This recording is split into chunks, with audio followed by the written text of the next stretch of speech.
Welcome again.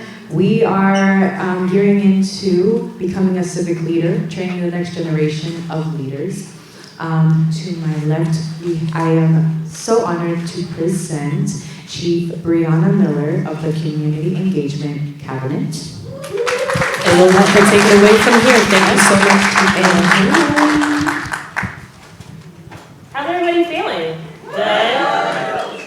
I'm really excited that this is our first Civic Summit, and to a degree, you guys are all first with us, so thank you for celebrating with us and actually taking the invitation.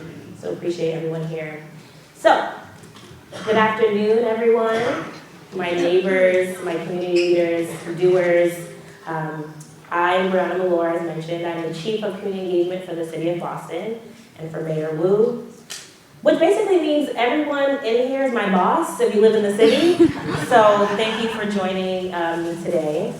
I will be your moderator for this panel, and I'm so impressed by this panelist. I'm going to get to introducing every single one of them. Today, this event is dedicated to uniting our neighbors and uniting our civic leaders and our nonprofit leaders as well. It's a day of knowledge sharing and for us to be in community with each other. Today, I also want to acknowledge Natalia's leadership. She's the Director of Civic Organizing and really was pivotal to putting something together. So one of her missions when coming in and taking the director role, Mayor was like, we need to have the Civic Summit. So thank you for taking that on, that big feat on. This initiative has the goal of fostering communities and really sharing knowledge and making sure that we are making positive change in our communities. The theme for this year's summit is community over everything, because in community we heal, we laugh, and we cry. So that is where problems are solved in community. We have an exciting lineup for this panelist. I told you I was going to get to it. Really exciting lineup for our panelists today. We have Mr. Lee. First of all, I'm so honored to even share a stage with his leadership. So Lee. Lee Pelton is the president and CEO of the Boston Foundation, one of the nation's first and most influential community foundations in the nation, and he has changed the game since taking on the role. Understanding his leadership, the Boston Foundation has been an agent for social change by centering equity in its programs, grant making, and civic leadership. Prior to joining the foundation in 2021, Lee spent the entirety of his career in academia, most recently as the president of Emerson College. So it makes sense why he's at BU too, so we can talk a little bit about his space time there as well. Lee went on to earn a doctorate in English and American Literature at Harvard University in 1983.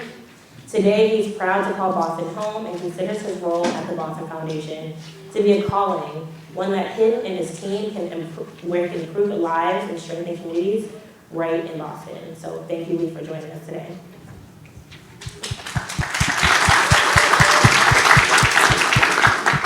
Next, we have Brianna Bourne, who is a star.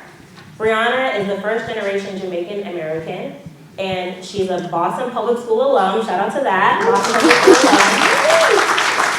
She's currently a senior and pursuing a double major in psychology and classics and minoring in emotional and behavioral challenges in school. How are you even here today? As well as a former president and reactivator of Student of Caribbean Ancestors here at BU. So thank you for joining us, Brianna. Next, we have Matthew Broude, who is literally everywhere. He is dedicated to community organizing and is a big advocate, actively involved in many causes like homelessness, food insecurities, and housing justice, while also co-founding the Queer Neighborhood Council, I see Jack out there as well too, and contributing to civic and political initiatives in Boston. He is the founder of Patient Moon Wellness Marketing, supporting small fitness and wellness businesses with a focus of empowering women, queer, and BIPOC-owned enterprises. Thank you, Matthew. And last but certainly not least, my colleague, sister in service, Commissioner McCosh. Kristen McCosh is the Disabilities Commissioner and ADA Title II Coordinator for the City of Boston. In this role, she leads the city's collaborative efforts to ensure access, inclusion, and non-discrimination on the basis of disabilities, so that all disabled residents and visitors have an equal opportunity to participate fully in what everything Boston has to offer.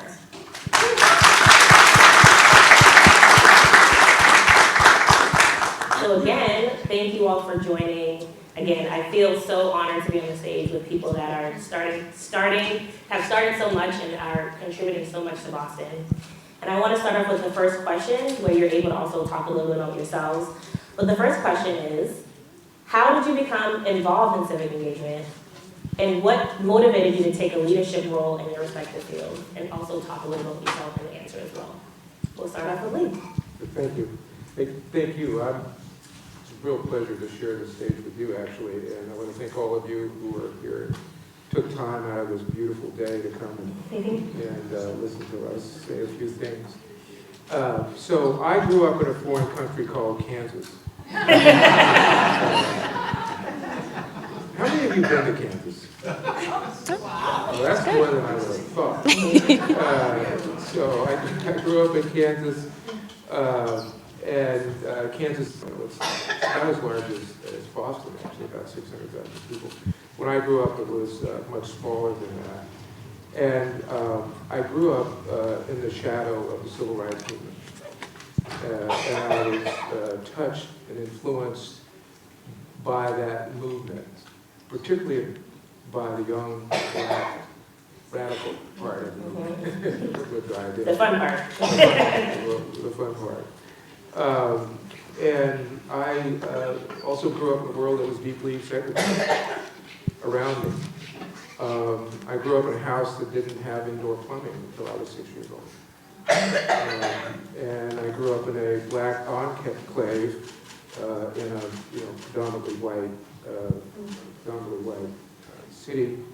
And I learned at an early age what structural racism meant. Because everyone else in the city did have indoor plumbing, except for us and our little neighborhood. As a young kid growing up, we didn't have much and struggled, but we had love and a wonderful family. I had a nuclear family, very strong, father, mother, but I was raised principally by strong black women. There you go. Yeah. And that had a profound influence on me.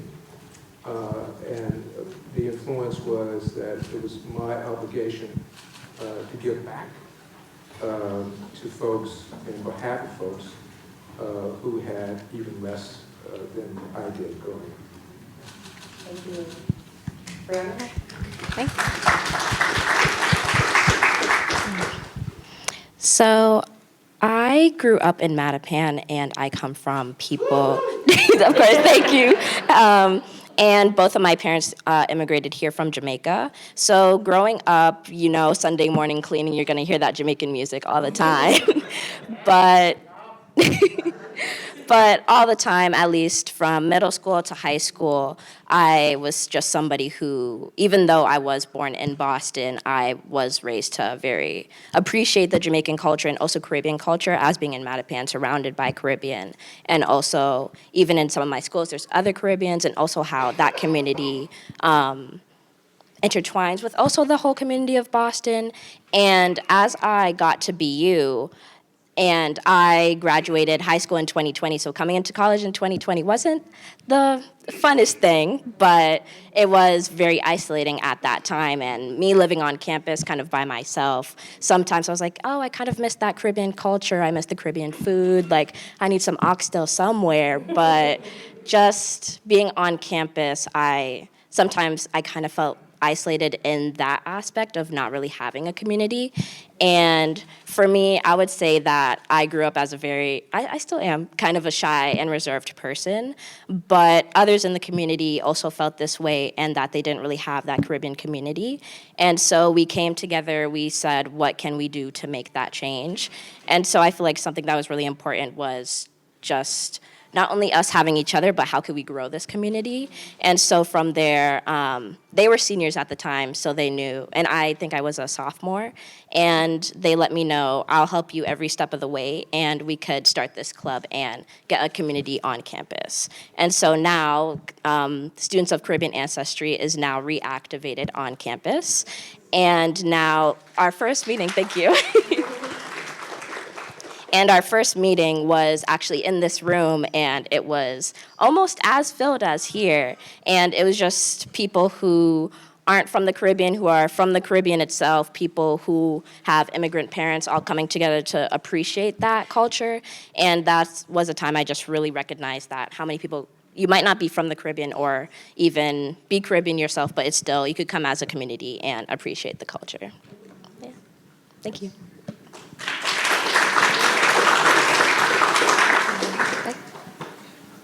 I'm up next? Yeah. Okay, great. So I grew up in South Boston, and I actually had an accident in high school, which is why I have a disability. This was years before the ADA, so I went from a position of really privilege in a nuclear family with rights and security to having no civil rights at all because there were no laws that protected the civil rights of people with disabilities. So everywhere I went would be a struggle. There were no ramps, there were no elevators. There was no super public pride in having a disability, although the disability rights movement had been in place since the 70s. But that movement grew as I was in high school. And then after high school, I didn't really know what I wanted to do, so I took a year off because I didn't know what I could do. You know, there was no like employment programs, there really wasn't a lot. There was no social media, so I couldn't find out what was around. So I remember writing letters and getting newsletters in the mail from disability organizations and thinking, wow, I really want to get involved in this. And so I started volunteering with disability organizations. And then when I got to high school, luckily for me, the timing was perfect because the ADA was just forming and coming into place. It passed into law in 1990 when I was in college, I'm sorry. And so I was like right caught up in the thick of it and thinking, wow, we actually have rights now. So that led me to have hope and encouragement, which is something that all activists need. You want to see the light at the end of the tunnel and, you know, play the long game. So I knew it wouldn't happen overnight, accessibility and inclusion, but I thought I'm in this for the long game and I really want to make a difference. So that's how I got started.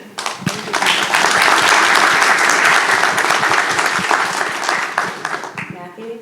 Thank you. I'm Matthew Broude. So Jack and I were having this conversation the other day about sort of my experience of how I got involved, and I said something a little bit glib that, you know, sort of like, what is like civic engagement to me, and then comes civic leadership, and then we talk about these all the time. And I think they mean, it's such a different thing for different people, and it's so action focused, I think, a lot of times. Like we talk about community meetings, we talk about organizing, we talk about the events piece of it, and we sort of forget like the cause piece of it sometimes. And I think the thing that's really interesting to me, sort of, and Brianna and I were talking before, it's always nice to come last because of everyone else. The thing that's really striking to me is sort of hearing from each of you what drove you to take action being the actual thing that you wanted to see change, whether it's creativity or feedback or change the system, right? And I think for me that's been the same, is that I just try to look at things around me that I think could be different, and I believe it's possible to do something about that. And I think the thing I would sort of hope for in encouraging other people is just that if you feel like there's something around you that you see is problematic or broken, that you can be a person who stands up and does something about it. And I think that's how I got involved. I also, in our conversation, was sort of reflecting that I think for me that's a little bit of a lifelong thing. Thinking back to causes I was involved in even as a kid, I see sort of iterations of this, of like becoming aware of issues around me and trying to do something about them. And so I think particularly in like this topic, right, this sort of premise of the next generation, that we should remember how early those engagements can happen, right? I think you kind of touched on this too, that your childhood very much shaped things we're doing decades later. And then if we're thinking about my experience. So my intention of this panel is less about me and more about what I've learned from my experience to try to share. The thing I would sort of observe is that right now we should be making more efforts to get more people involved, particularly younger, than we sometimes remember that or think that civic engagement is. Because civic engagement, as I anecdotally experience it in the city, is often neighborhood associations that tend to have a particular constituency of attendees who've gone to a place in their life where they have time to get their heads up on the ground and try to do something about the world around them. But actually, there's so many people who would care about things that just aren't there yet. So. Honestly, so thank you for that. Thank you. Round of applause. Thank you. I actually want to build on that because as you were talking, I was thinking about how do you create space and how do you include people, which is a little bit about what you're saying. And I know you're involved in a lot. So in your diverse portfolios of all your involvement, including the Queer Neighborhood Council, the Boston Downtown Neighborhood Association, and Household Ancient Moon, how do you approach coalition building, alliance building, and bringing in diverse stakeholders to be more inclusive to solve a problem or an initiative? That's a good question. So I think probably a few things about how I think about that. And actually, in some ways, my professional experience might be the place where I thought about this the most, because I've been running vision for the last 12 years, which is a small business. We work with small and service businesses, helping them with marketing and business strategy and such. And the thing about that is that most people who start running a business do so because they're deeply passionate about the thing that they're practicing, and they think that there's something distinctive about the way that they're approaching it that they'd like to offer to the world, and they usually don't know how to do that effectively, and then they start a business and they're sort of how do I actually run this thing, right? It's the skill set of, for instance, teaching yoga doesn't necessarily prepare you for owning a yoga studio. And a lot of what we try to focus on our team is just giving people the self-permission of, you can actually just do this. It's going to be okay. You're going to figure it out. We're going to teach you some stuff, and you're going to get there. And I think that mindset of collaboration translates well, and empowering other people sort of translates well to community building and civic engagement also, is that the thing that I would hope in building any group, and I think that we're trying to sort of foster, is that we're just inviting people to be part of the conversation and then saying, you actually get to tell us, this is not an edict to you, that this is the way this is going to work. You get to tell us what it is that you're trying to solve for and what you care about and why, and what you'd like to see, whether it's particular community building, right, or causes that you're trying to address, and then take action on that. And I think for the Queer Neighborhood Council in particular, I would say that Jack and I think our big insight in the first, we were just talking about this before panel started, that I think our big insight in starting that was that we spent 6 weeks with just Jack and me sort of imagining what the structure of that organization would be to address the issue that Jack and I started with, that sparked the idea for the Queer Neighborhood Council, which was the both of us, Jack especially, had experienced transphobia, homophobia, and discomfort of various sorts in Boston civic and community spaces, and we thought we could create a way for people to engage civically that didn't necessarily have the mental burden of figuring all that out. And I think the big insight that Jack and I had early on in the process was, well, okay, we have all these ideas, but let's just go ask people what it is that they actually want and get feedback. And that's really how we spent the first 7 months last year, was holding events in a bunch of different areas around the city, trying to get feedback from people. So I think to your question about how you're sort of inviting people in, I think it's mostly just having the idea that to the degree to which we're involved in leadership, it's really just about trying to convene people, and it's not because we're telling them what to do or directing them, it's just that we're creating space for conversation to happen and then trying to facilitate taking action. So if that's the approach to collaboration, I think that's a way to invite everyone in and hopefully arrive at something that does serve what people are looking for, as we were sort of talking about in particular cases. No, that really resonates with me and probably a lot of people in this room. How do we invite people in? you have to start by asking them what they want to see. Like, you can't just like assume what people want to see, and making sure that they are part of creating space here today. Even for this, we had some conversations with leaders across the city of like, where do you want to start? Where should this start? So thank you for giving that little gem. So Lee, how do you navigate philanthropy and civic leadership? Because sometimes it can be conflicting a little bit, but in your role at the Boston Foundation, and what advice do you have for people that are inspired by what the work that the Boston Foundation is doing and trying to make positive change in their communities? Yeah. So if I think part of the question is about leadership and what form should that take. I would say that principally that there's no substitute for authenticity in leaders. None.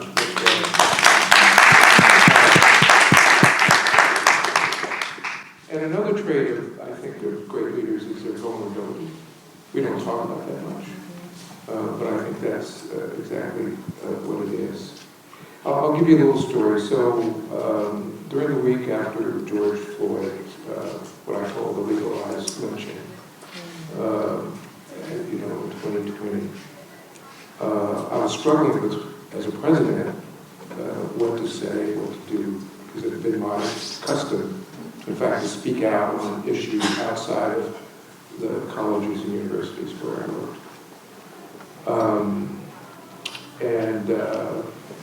So that was on a Monday, and a Friday night, I spent most of the night watching that 8-minute video of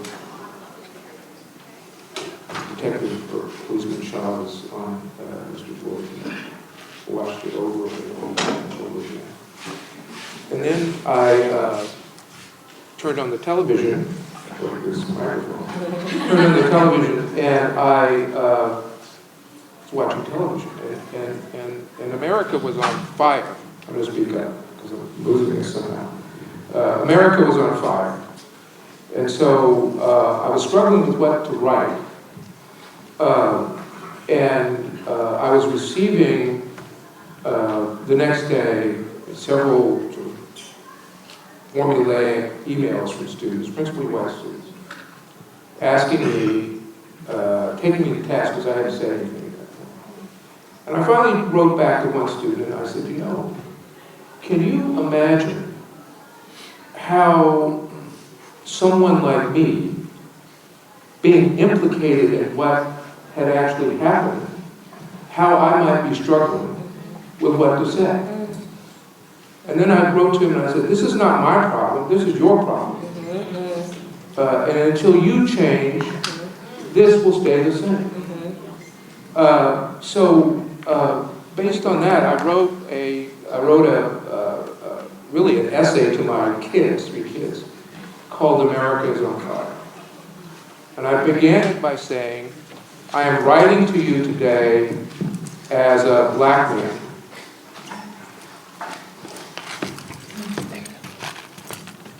Thank you. Not as a college president, because that's the only way that I can write to you today. And so I was speaking from a place of authenticity. And what I didn't want to do is to write the usual sort of platitudinous kinds of essays that my colleagues are so want to do under these occasions.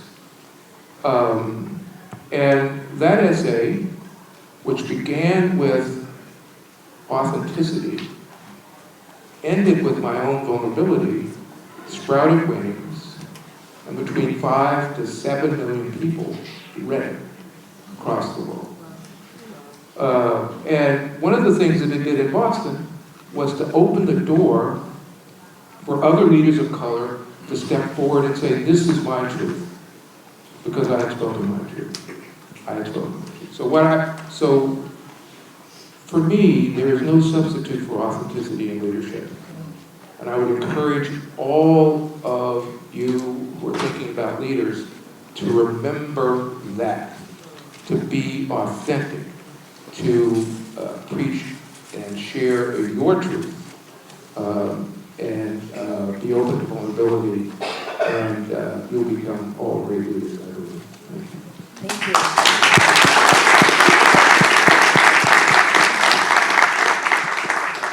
Just to address a little what Lee's talking about is the exposure that a lot of people here today feel when taking a leadership role. You're fueled by some issue you want to solve, like Matthew was saying. And a part of you has to be vulnerable about your own experience and what is driving you to advocate on your behalf. Matthew talked about Jack having experiences of not feeling seen or probably discriminated against. And you have to tell your truth and be able to create space for others. And that vulnerability is sometimes tricky.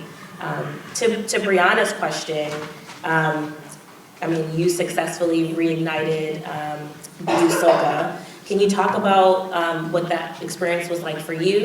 And did you have to be vulnerable at all in that experience? And what impact did you see yourself making when you reignited that initiative? Yeah, it was definitely a process, I'll say. Starting off, just obviously there's always the logistics of starting up a club. But I feel like one thing that I really had to think about was what Matthew was saying before, not assuming what the community wants and just asking and not trying to be also a spokesperson for the community, because that's also sometimes what some people may expect. Like, even though this is a Caribbean club, I can't really speak on the Haitian experience or the Dominican experience. And so it was just learning so many different things like authenticity, because sometimes you might not have motivation, but that consistency, and from that consistency comes that authenticity. And so it was kind of pushing those days, just also finding a team that has those same values as you to come and push for a community and a safe space for people on campus, and hopefully later for other people outside of campus. And so it was just learning those many different things, that it is gonna be hard throughout the way, and there might not everyone might understand that it may be hard, and sometimes that is hard in itself. Like, for example, just let's say I'm playing Caribbean music in a club, someone might say, oh yeah, I don't really like that Caribbean music. Also being able, open to criticism and being able to adapt with that criticism. It's just all of those different things that can come together. It will be hard learning all of those things, but with that authenticity at the basis of it, it really helps you push towards that goal that you're trying to get to. No, thank you for that, Brianna. And I know Lee talked a little bit about, with leadership, you have to be able to grow, and criticism and feedback is at the cornerstone of being a great leader. So thank you for your leadership. Commissioner McCosh, to that thread of like being a leader and a pioneer, if you Google Commissioner McCosh, there's so many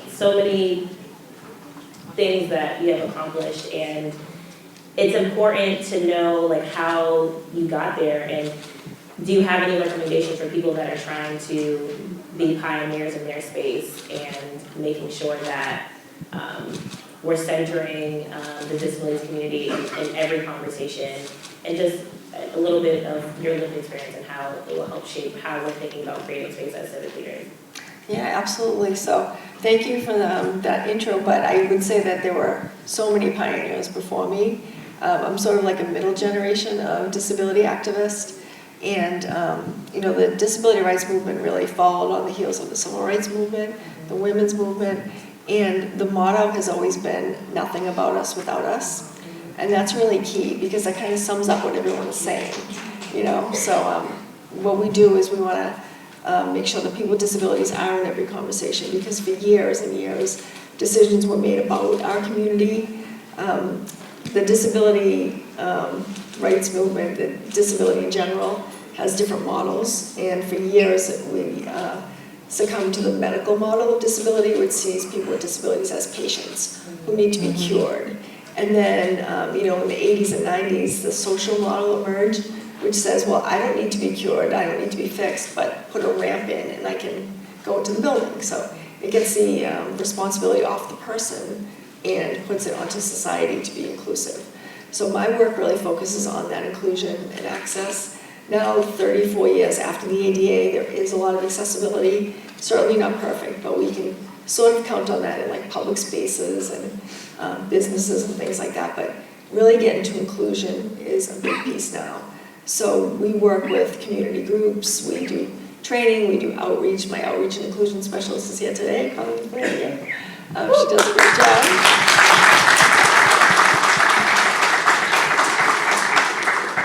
And since my role is in municipal government, I try to bring disability lens into all the work we do. So I have a small staff, there are 9 of us, and we can't do everything, but we work to make sure the city is accessible and inclusive systemically. So we make sure everything the other departments are doing is accessible and inclusive. And we also have an advisory board who meets once a month, public meetings, but we don't want people with disabilities just to be on our board. We want to put them on like the Arts Commission and the Housing Committee. So really spreading out that lens is something we look for. And then a final thing I will say is it's really important to get young people involved in your movements because, you know, growing up, I didn't have those rights, I didn't have that access. But people today, younger people have all those rights and that access. But we don't want them to forget that it can be taken away. We've seen that in the federal government, one stroke of a pen, and rights can be taken away. So really important to always keep that in mind and don't take it for granted. No, that leads perfectly into our next questions about building the next generation of leaders. Can you talk about, I guess we could start with, let's start with Lee. Can you talk about skills that you've acquired through your life that, and you kind of talked about this a little earlier, but if you can go a little bit more into the weeds, but can you talk about skills that you have as a leader that you, like, has to be in the next generation and making sure that the next generation has a nugget of knowledge on how to build their civic space and build their power? Well, some of it you've already touched on. Can you hear me? Yeah. Is that okay? Which is, you can't do any of your leadership alone.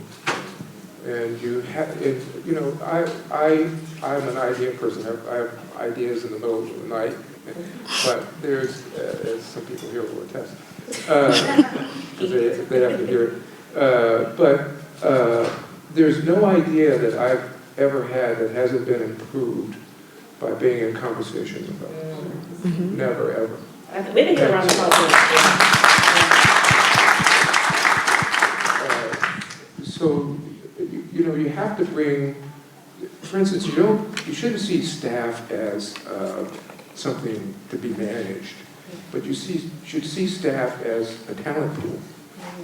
And you'd be derelict if you didn't take advantage of that talent to help improve what you're doing. I felt that way as a college president. I saw students as talent.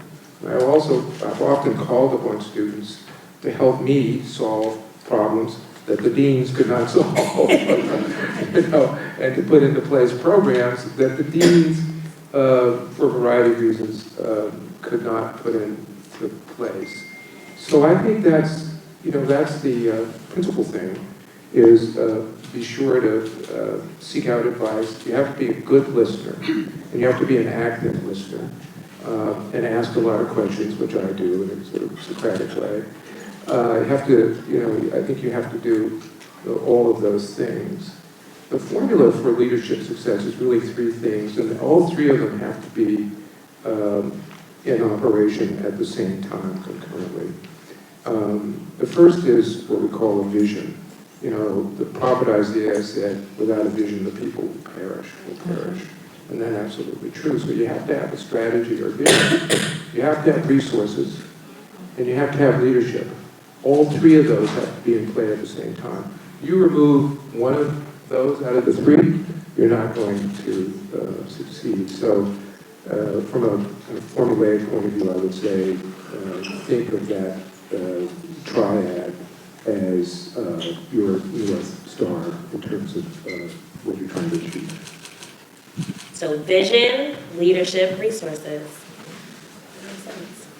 Brianna, can you talk about a little answering to that question? And you are a leader, so even though you're the youngest, you're a leader. So clap to that. I think often we're like, you're too young to be a leader. You know, that's not, I'm the youngest chief. So like, I always take pride in that.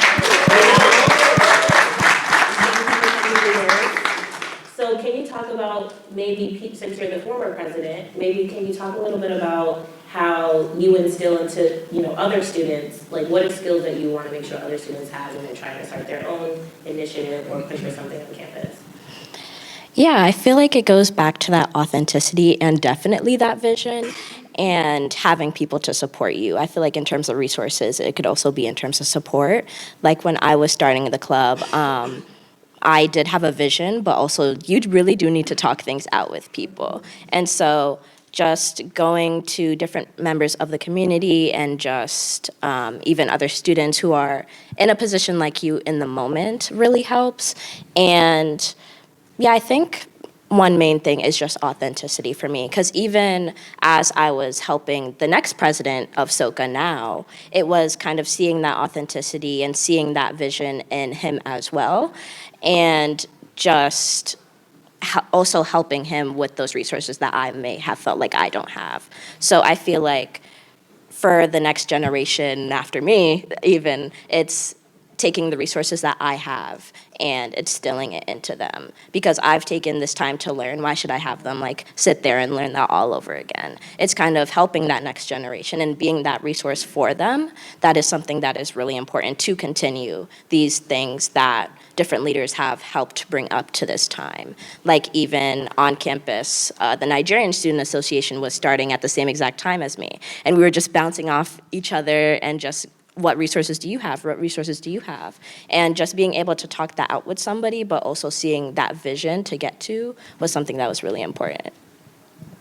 Thank you for that answer. I'm gonna, it's a little to the same vein, but to start with Commissioner McCosh, can you, because I think we might all have different definitions, but can you define what like being influential or powerful means? And can you share that with us? Or maybe also share a time where you've seen someone be influential and powerful. Yeah, absolutely. So one thing that I just noticed looking around the room, a concrete example of change, if you look at the sign over the door, the exit sign, there's a wheelchair next to it. So that is an example of not only being accessible, but also being inclusive. Because, you know, 20 years ago, I might have seen an exit sign and thought, gee, I don't know if that's accessible, so if I have to get out right away, everyone can go that way, where do I go? So that's wonderful to see. So that's a result of a lot of the work of the advocates. But I think being a leader really is about my vision, and I love the triad example, but my vision of leadership and getting people into power is, I like to think of it as roots and wings. So we bring people in, we give them training, we give them support, we welcome them into our spaces, and really give them a solid foundation of roots. And then we like to let them go off and spread their wings and do their own work. And I think really that's an example of what we do in our City of Boston work. We really bring people in, even my staff, when they leave my office, I know they always carry this lens with them. But really opening up spaces physically in with communication, like we have American Sign Language here today. We have a lift on the stage. So even just creating accessible spaces makes people with disabilities feel empowered, because you know that you've been thought about, you're welcome, and you really belong. So it's that sense of belonging, I think, that makes a difference. And then a few tactical pieces of leadership, I think, like Brianna mentioned, you want to try not to get discouraged. Like, you know, take your wins, even if they're small. And like I said, look at the big long-term picture. So sometimes you'll get setbacks like we've seen, but we don't want to be discouraged. You want to keep moving ahead. And really, you know, be assertive, like talk about your story, go to meetings, like show up. That's a big piece of the work, is just showing up. And then you will get a seat at the table. And I think we all work to give people a seat at that table. And then that's where the power comes in. Thank you.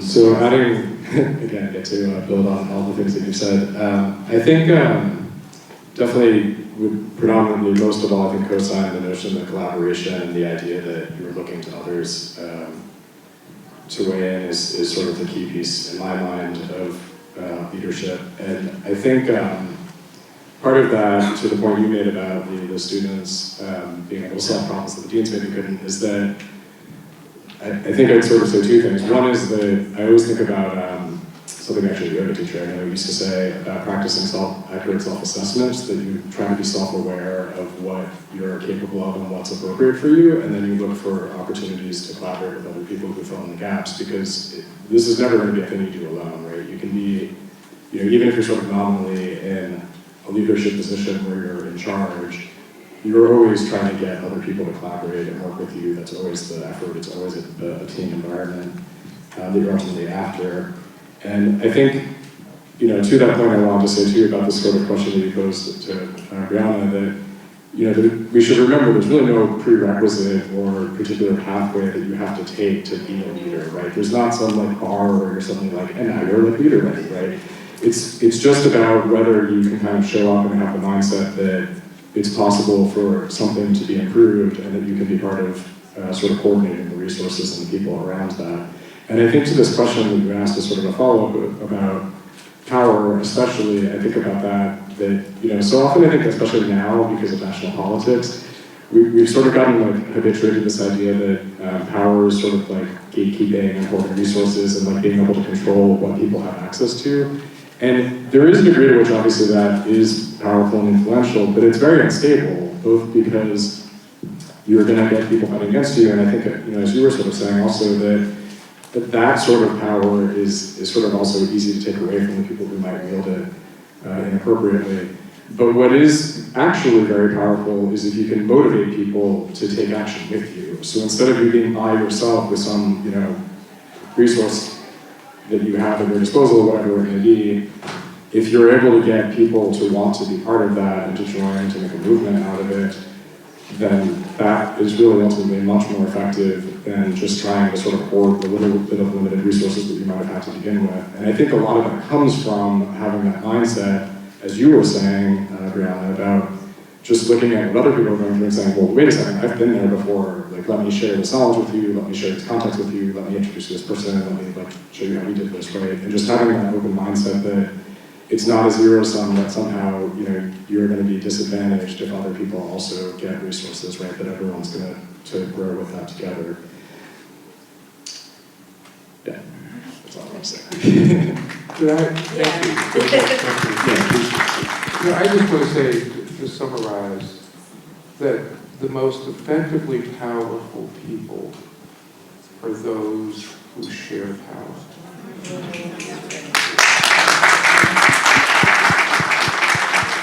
Power is to be shared, and when it's shared, it produces the best outcome. That's been my experience. Definitely. And I mean, obviously I'm taken aback. That statement really resonates because when we talk about the topic of today, community over everything, if we're not sharing resources, sharing a vision, sharing, the space of leadership, we're not going to get anything done. It's like we can't achieve anything. So when we share power, that's what's powerful. So thank you for that, Lee and Matthew. My next question is kind of on topic, but not a little off topic, but it resonated with me because Lee kind of touched upon it. And so in the spirit of transparency and vulnerability, can any of you all talk about a time where you kind of had a moment where you seen something or was exposed to something and had to either stand up and stand up for someone or stand up for something, or yourself, you felt like you weren't stood up for or you weren't seen? I think that's helpful for all of us here because these are giants on the stage, and there's times where you might feel small, and it's important for leaders to and people in this room and everyone, advocates, to hear about there's a time when you overcame something. So can I talk about that? Matthew? I'll say a couple things. So I think one thing I want to say first of all, something that Brianna and I were sort of bonding with about in the corner that was offered.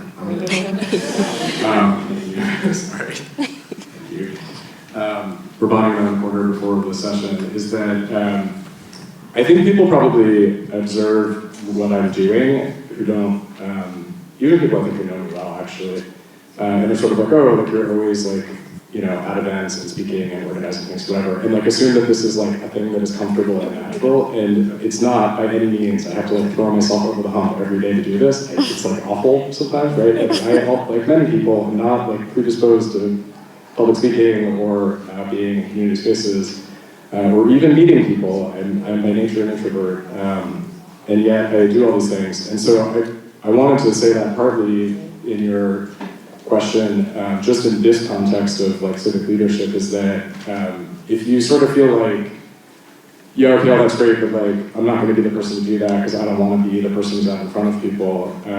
It does get easier if you just sort of keep trying at it. And one very specific strategy that I wanted to share about that is that early on, when I was making a really conscious effort to be in community spaces a lot more often, I made a very conscious effort to only meet like one or two people per event and just get to know them well, as opposed to like networking in the sort of like traditional sense of meeting a ton of people. And then over time, eventually it was like, oh, I know like 500 people because I met them one at a time. The thing I wanted to say about the broader conversation, or this broader question you asked though, is that in a lot of ways I think this is like what inspired the Queer Neighborhood Council, is that I had experienced very specific discomfort, and frankly like being on stage being like, and I co-founded the Queer Neighborhood Council is like also uncomfortable for me sometimes. I had experienced a lot of discomfort in community spaces where I was constantly trying to figure out like, do I have to come out, or can I come out, and like who's around me, and is it going to be okay? Even for like stupid things like bike lanes, where it was like, hey, I would very much enjoy if my husband doesn't get killed on the way to work, and he bikes, and therefore I care about the bike lane. Will my point on that be taken seriously if I don't sort of articulate like why I care about it? And I had gotten very habituated to just accepting that that was okay, and it wasn't really until I met Jack and heard Jack's stories of the experiences he was having that I suddenly was putting together the urgency of seeing what was going on nationally and the degree to which trans people and queer people have been attacked legislatively and physically across the country, and seeing what Jack was going through locally, that I was like, wait a second, there's actually like urgent need to take action about this. So I think the thing I would say to your question about like times that you feel the need to stand up for someone else, or that you don't feel like you stood for yourself, is that, at least from my experience, it's very easy to sort of ignore when you are the one experiencing it, but I think sometimes if you see other people who are experiencing the same thing, it creates much more urgency for action. And that maybe, like the thing I should take away from that also is like, if you're seeing it in your own experience, it's probably not distinctive to you, right? You're probably not the only person who's having that experience. You're not like the weirdo in the corner. It's that you just maybe haven't found other people. And you know, to some degree, like Brianna, I think your story is inspiring in this way, that you sort of were like, well, I wish this thing existed and I miss this community, and probably I'm not the only one, right? So I think maybe to your question, if we more often were like, I wish this thing existed, that might be enough to then like raise your hand and say, anyone else? That feeling is so validating when you're not the only one, and being in a space where you are seen, like, and not have to explain how you want to be seen, that is so validating. Yeah. Can I build on that yes. a little bit? Just because what you were saying about discomfort, that's definitely an issue when you are an activist or an advocate. You're going to make people uncomfortable. And that's not necessarily a bad thing. In my role in the city of Boston, like I said, I lead the city's efforts towards accessibility and inclusion. So that means I have to speak with different departments who aren't doing accessibility the right way, and that can be uncomfortable. One thing I will say is that we get tremendous support from other departments in the city. Whenever we raise their awareness about something that's not accessible, they're like 99% of the time they're cooperative, and not only cooperative, but enthusiastic. And the way I judge that is I started a coalition about 15 years ago of municipal disability commissioners across the country. So we have commissioners from LA, New York, Chicago, Philadelphia, like 15 major cities. We do a Zoom call once a month to talk about best practices and issues we're dealing with, and so many of them express that they don't get support from their municipal partners, and I can honestly say we never experienced that. But I do love it when I hear from the community, because I can say that to other departments. It's not Kristen McCosh asking for this. It's the residents of Mattapan, it's the residents of East Boston who are asking for these things. So I really try to get that input from the community so I can bring their voice into municipal government. And then one thing that I will say too, which people with disabilities often experience, just going out in one day, you could run into 10 issues that you could like start a campaign about, whether it's a curb cut or a restaurant or a policy for seating in a movie theater, and sometimes it gets exhausting.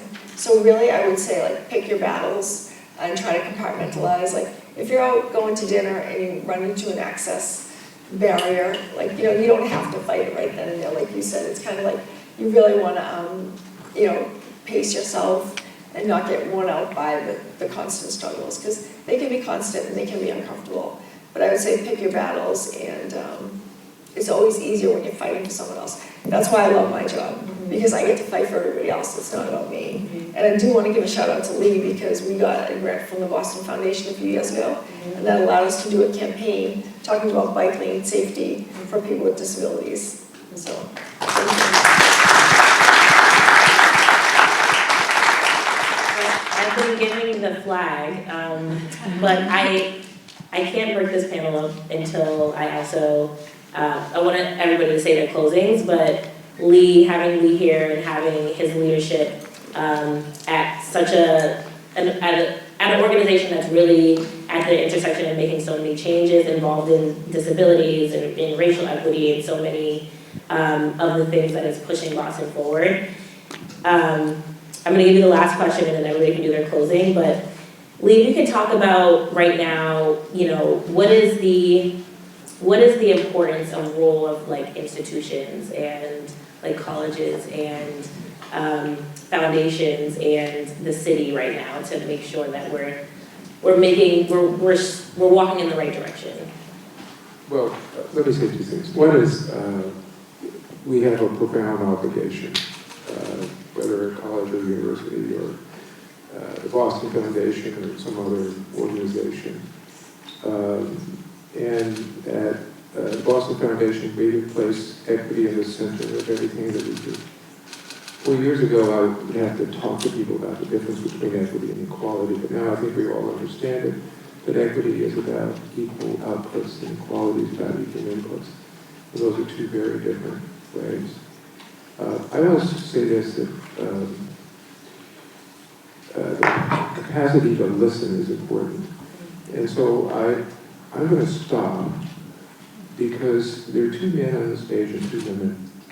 And I'm feeling a little bit of an imbalance towards the men. And I want the women to speak. There you go.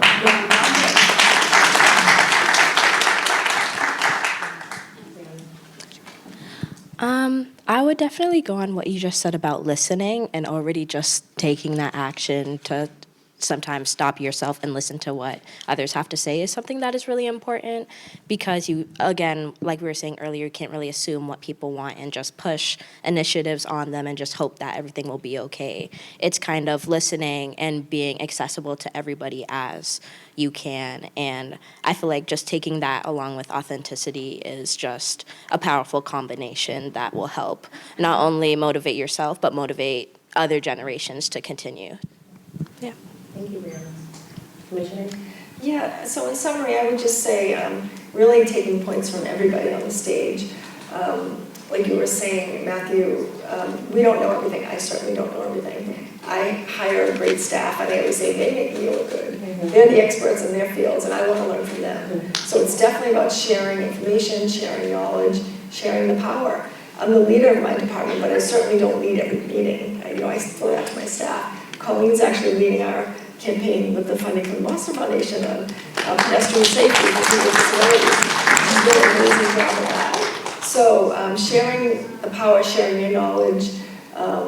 The first thing to do is like find your passion, like you talked about. Some of you may already know your passion, and if you don't, find your passion. Get involved. Like I said, go to meetings, show up, voice your opinions, let people know how you feel. Do a lot of listening. and then do the work. You know, it's something to feel something about an issue, but if you really want to change it, go to the community meetings. As you said too, Matthew, sometimes the neighborhood coalitions are a group of, you know, people who may be older, they may have more time, they may be long-term residents, and they may not want to listen to people who are new to the community, or people who want to change the community. So thinking about change is important, but also doing the work to make the change. So I'd say don't be intimidated. You know, pick your battles as far as what you really want to see change, and look at the long-term goals that you want to accomplish.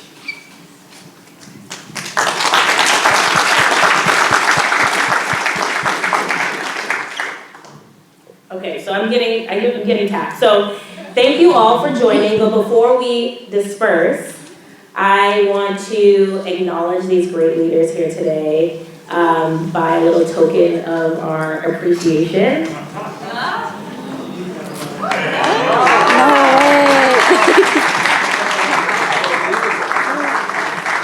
This is beautiful. The only reason the commissioner is not getting one is because city employees. What's on both sides? This is nice. That was awesome. This is beautiful. Okay, but yeah, we are very individualized in the city, so we love our streets, and we talk about bike lanes, so there you go. So thank you all. We did a quick picture? Yes. Excuse me, I'll see if I can finish it. It's just a point.